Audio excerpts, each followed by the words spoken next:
Bonjour tout le monde, ici Emmanuel et c'est maintenant l'heure de la capsule numéro 2 où je vais te parler des questions à réaction et des questions de jugement critique.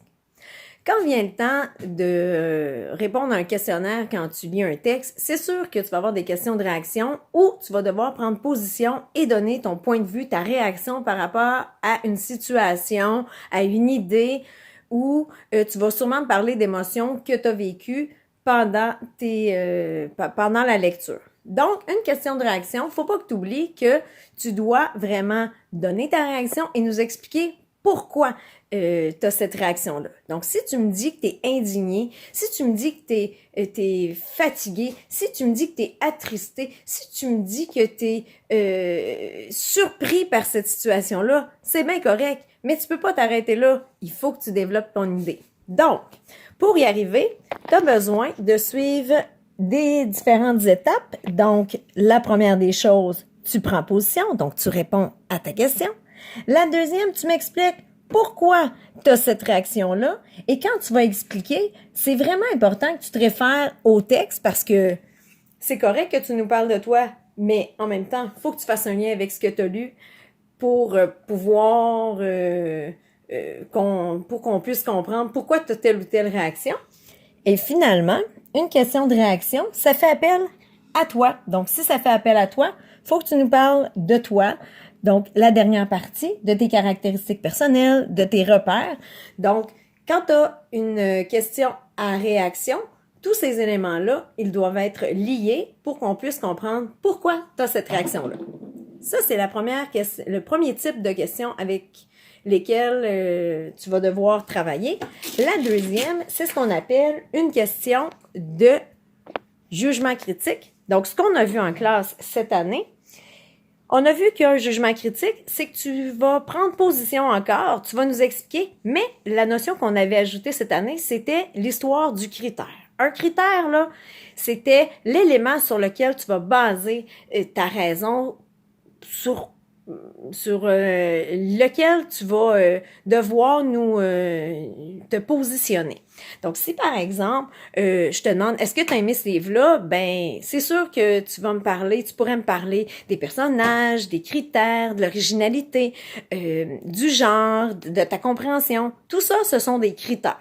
Sauf que dans un paragraphe, on veut pas que tu nous en mettes tout plein. On veut pas juste que tu ne donnes que des raisons. On a envie que tu développes une raison à la fois pour qu'on comprenne vraiment qu'est-ce que tu voulais dire avec cette idée-là.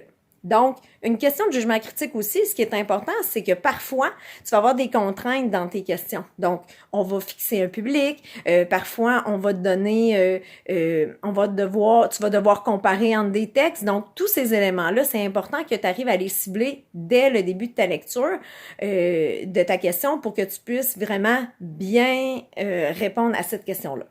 Donc, ce qu'on a vu, c'est qu'une question de jugement critique comporte 5 étapes. Dans le fond, 4, je te dirais, qui sont plus obligatoires, là. La dernière, ça dépend de ta question. Donc, je reviens à mon tableau de bonne franquette. Donc, la première étape, en mauve ici, tu prends position. La deuxième, tu donnes ta raison. Ces deux éléments-là, là, c'est ta première phrase. Imagine que tu t'en vas chez quelqu'un et que cette personne-là ne te donne pas d'adresse, mais elle te donne juste des directions. C'est sûr qu'à un moment donné, tu vas dire « Hey, où c'est que je m'en vais? » Ben, t'as raison, c'est un peu l'adresse dans ton GPS. Tu as besoin de savoir où tu t'en vas. Donc, quand tu sais où tu t'en vas, c'est beaucoup plus simple après de savoir pourquoi tu vas nous donner toutes ces informations-là. Donc, si on poursuit. Donc, une fois que tu as donné ta raison, ben là, on veut comprendre en bleu pourquoi tu as donné cette raison-là. Tu m'expliques ça dans tes mots. Tu vas utiliser le texte aussi pour faire un lien, hein, parce que on veut savoir que si tu l'as lu. T'as beau me dire qu'un film est pas bon, ça me prouve pas que tu l'as vu. T'as beau me dire qu'il est facile à comprendre, ça me prouve pas que tu l'as vu. Mais si, par exemple, tu me donnes des indices du texte, du film, du livre, ben là, il y a de plus grandes chances que je pense que tu l'as lu ou que tu l'as vu. Donc ça, c'est ta 4e étape. Et la dernière, c'est tes repères culturels, c'est les contraintes, c'est tes caractéristiques personnelles. Bon, c'est sûr que tu ne mettras pas tous ces éléments-là. Mais chose certaine, c'est que selon ta question, tu as des contraintes. Puis si je te demande à qui recommanderais-tu un texte, puis tu me réponds les adolescents, mais que tu me parles pas des adolescents, on s'entend que tu as passé à côté de la question. Donc, c'est important que tous tes éléments, que tu arrives à cibler d'abord tous tes éléments dans ta question et ensuite de vérifier là, si tu as toutes les étapes et si tu suis bien le mode d'emploi, tu devrais pouvoir bien t'en sortir. Alors, je te dis ciao! À la prochaine capsule!